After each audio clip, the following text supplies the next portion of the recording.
श्रीमहागुरभ्यो नमः। हरिः ओम्। सदाशिवसमारम्भां शङ्कराचार्यमध्यमाम् अस्मदाचार्यपर्यन्तां वन्दे गुरुपरम्परां। श्रुतिस्मृतिपुराणानाम् आलयं करुणालयं नमामि भगवत्पादशङ्करं लोकशङ्करम्। अपारकरुणासिन्धुं ज्ञानदं शान्तरूपिणं श्रीचन्द्रशेखरगुरुं प्रणमामि मुदान्वहम्. ஜெம் டிவி நண்பர்களுக்கு எனது வணக்கங்கள். இன்றைய நாள் அனைவருக்கும் இனிய நாளாக அமைய எல்லாம் வல்ல இறைவனை வேண்டி இன்றைய எம்மதமும் நம்மதமே நிகழ்ச்சிக்கு செல்வோம். இன்னைக்கு நம்ம ஸ்ரீமத் பகவத்கீதையிலிருந்து ஒரு ஸ்லோகத்தை விரிவான விளக்கத்துடன் பார்ப்போம்.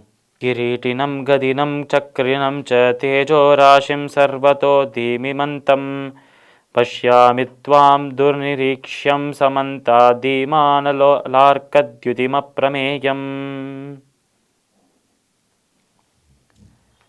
இந்த ஸ்லோகம் ஸ்ரீமத் பகவத்கீதையின் 11வது அத்தியாயமான விஸ்வரூப தர்ஷன யோகத்தின் 17வது ஸ்லோகம். இந்த ஸ்லோகத்தில் நம்ம அர்ஜுனர் கிருஷ்ணரை பார்த்து அந்த ஒரு ஸ்வரூபத்தை பார்த்து நமக்கு விவரிக்கிற விஷயங்கள், இந்த ஸ்வரூபத்தில் பலவிதமான கிரீடங்கள் இருக்கின்றன என்று சொல்கிறார். அதாவது கிரீடம் என்று சொன்னால் கிரீடம் என்று பெயர், நம்ம தமிழ்லையும் அதே தான்.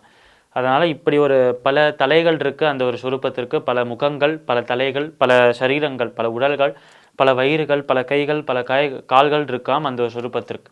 இப்படி அனைத்துமே பல பல விதமாக இருக்கிறது. அனைத்துமே ஒன்றை விட ஒன்று வேறுபட்டதாக, முற்றிலும் வேறுபாடு உடையதாக இருக்கிறது. இப்படி ஒன்றுத்துக்கு ஒன்று வேறுபட்ட சுரூபமாக இருக்கும் இந்த ஒரு ரூபம், இந்த ஒரு விஸ்வேஸ்வரனின் விஸ்வரூபத்தை கண்டு அர்ஜுனர் கூற விஷயங்கள், இந்த அனைத்து சுரூபங்களிலும் கிரீடங்கள் தரித்து கொண்டிருக்கிறார் நம்ம கிருஷ்ணர். அதனால் கிரீட்டினம் என்று சொல்றார். அடுத்தது கதினம் என்று சொல்றார். கதை என்று சொன்னாலே அது ஒரு ஆயுதமாக இருக்குது நம்மளோட கிருஷ்ணருக்கு, விஷ்ணுவுக்கு. அப்படி இருக்கும் அந்த கதையை தாங்கி கொண்டிருக்காம ஒவ்வொரு சுரூபமும். அடுத்தது சக்கரினம் என்று சொல்கிறார். சக்கரினம் என்றால் அந்த சுதர்சன சக்கரம், அதையும் ஒவ்வொரு சுரூபம் தாங்கியிருக்காம். அதாவது ஒவ்வொரு சுரூபமும் ஒன்றத்தை விட இன்னொரு வேறுபட்டதாக விதவிதமாக இருக்கிறது. இருந்தாலும் அனைத்திலும் சமமாக இருப்பது, அனைத்திலும் ஒரே விதமாக காணப்படுவது இந்த கிரீடமும் கதையும் இந்த சக்கரமும் தான். அதோடு இன்னொரு விஷயம் என்னவென்றால் ஒவ்வொரு சுரூபமும் சமமாக கோடி சூரியர்களுக்கு சமானமான ஒரு ஜொலிப்போட, அந்த ஒளியோடு பிரகாசிக்கின்றன. இப்படி பிரகாசமயமான அந்த ஒரு சுரூபத்தை பார்ப்பதற்கு சாதாரண மனிதர்களால் இயலாது என்று சொல்றார் கிருஷ்ணன், நம்மளோட அர்ஜுனர். இப்போ அர்ஜுனர் இந்த சுரூபத்தை பார்த்து கிரீடங்கள் பல தரித்து, கதைகள் பல தரித்து, அதே நேரத்தில் சக்கரங்கள் பலதை வைத்து கொண்டிருக்கும் இந்த ஒளிமயமான இந்த சுரூபம், அப்பேற்பட்ட அந்த சுரூபத்தில் தான் அனைத்து தேவாதி தேவர்களும் இருப்பதை நான் காண்கிறேன் என்று சொல்றார் நம்ம அர்ஜுனர். இது அனைத்தையுமே அவருடைய தன் அனுபவத்தால் அவர் சொல்றார். எதையுமே அவர் ஏற்கனவே நடந்த ஒரு விஷயத்தையோ நடக்க போகிற விஷயத்தையோ சொல்லலை.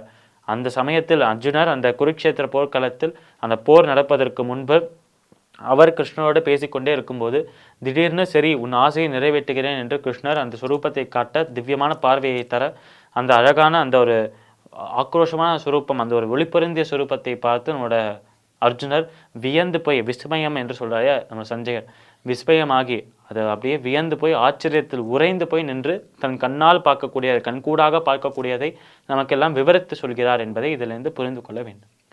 ஸ்ரீமத் பகவத்கீதையின் 11வது அத்தியாயமான விஸ்வரூப தர்ஷன யோகத்தின் 17வது ஸ்லோகத்திற்குண்டான விளக்கம் இதுவே. மீண்டும் நாளை சந்திப்போம். நன்றி, வணக்கம்.